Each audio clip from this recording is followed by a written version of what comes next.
How can you have a movie end on a cliffhanger with Harry Styles and not do anything about it? Welcome to my Marvel Politics series where we talk all things Marvel and take a deep dive into what motivates them to do what they do. And on this episode, we're talking about The Eternals. Eternals was released in theaters in 2021 and was the fourth movie to follow up after Endgame. It followed Spider-Man Far From Home, Black Widow, and Shang-Chi. But way before that, in 1976, The Eternals made their comic book debut. But these comics were not very popular, and after only 19 issues, it was canceled. They did try to revive the characters later on in the 80s and then again in the early 2000s, but it never gained much traction. So they've always really been C-list Marvel characters. So you may be wondering, why on earth make a movie about them then? Well, Marvel's reasoning was they thought that they could repeat what they had done with Guardians of the Galaxy. Guardians of the Galaxy and the Eternals were considered to be the same in the fact that they were both not very successful in the comics. And what Guardians of the Galaxy did was take these obscure characters and made them popular. So Marvel thought that they could do that again with the Eternals. And just like Guardians of the Galaxy introduced the Infinity Stones, they wanted to use Eternals to introduce things like the Celestials. Marvel thought that if they treated the Eternals similarly to the way that they treated Guardians, that they would have the same success. Things like having big name actors as well as an original director. So they hired one of the best and most talked about directors during this time. Chloe Zhao had just won Best Picture and Best Director at the Oscars the year prior. Marvel wanted to use her to elevate the brand. They really liked that she was trying to use real locations, natural lighting, and less VFX. And they also hired some very well-known actors. People like Angelina Jolie, Salma Hayek, and Richard Madden, Barry Keoghan. Not only did they have a lot of well-known actors, but they gave this movie a huge budget. But to Marvel's surprise, with all of the effort that they put in, this movie didn't even break even. Not only was it a financial bust, but it got one of the lowest Rotten Tomato scores ever for a Marvel movie. I think it's currently sitting at like a 47%, which is only 1% higher than Ant-Man Quantumania. And that is totally crazy to me. This might be the hottest take that I've mentioned on here. I don't know, sometimes I feel like I have a hard time figuring out what's a hot take and what's not a hot take, but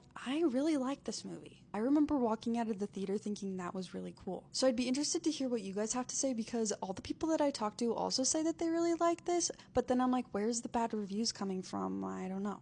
Anyway, before all of the bad reviews, it was believed that there was going to be a sequel. Considering the huge press tour that all of their actors went on, the huge budget, and the big cliffhanger at the end with Harry Styles, everything points to the fact that they were planning on doing something big with these characters. But due to the fact that it failed financially and wasn't received very well by audiences, there's been no announcement of a sequel or even featuring these characters in other movies. Which is sad to me, because imagine the Eternals and the Avengers teaming up. That would be so sick.